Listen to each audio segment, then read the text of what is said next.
Good day mga amori! Ngayon ay meron tayong kinilaw na makrel. First time natin gumawa ng kinilaw na makrel at ayan, meron tayong pritong isda.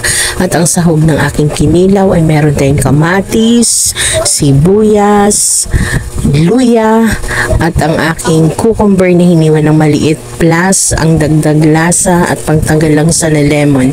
Ayan, meron din tayong ibang hiwa na style ng cucumber. Ngayon ay minarinate ko na yan siya, hinugasan ko na, binabad ko na sa suka. Ayan, niluto ko muna siya sa suka bago natin idadagdag doon sa ating kinilaw na ricado.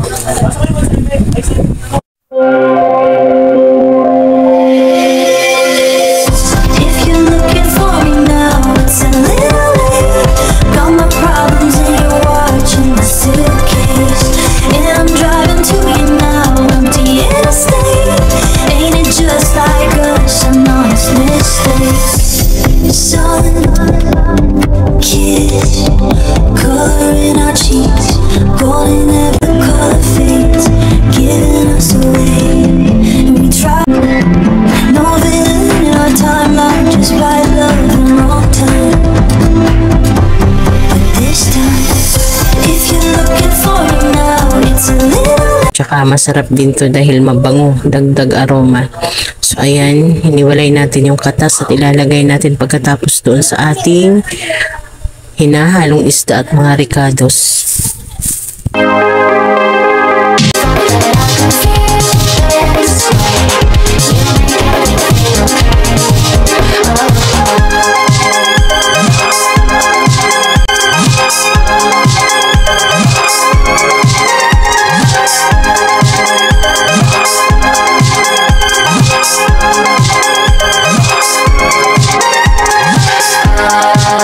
Ito na guys, ang ating kinilaw.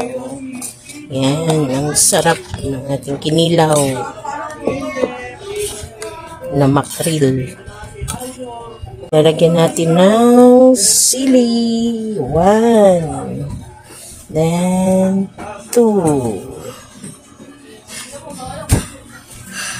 3. Ay, chicken. Okay. Tabi muna natin yung dalawa. Isa lang muna.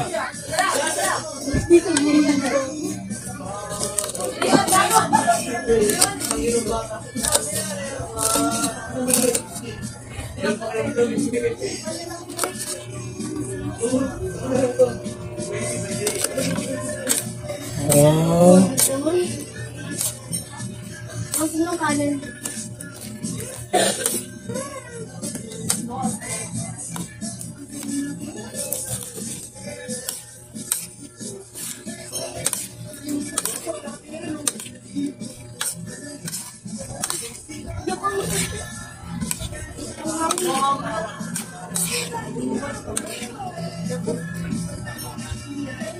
Guys.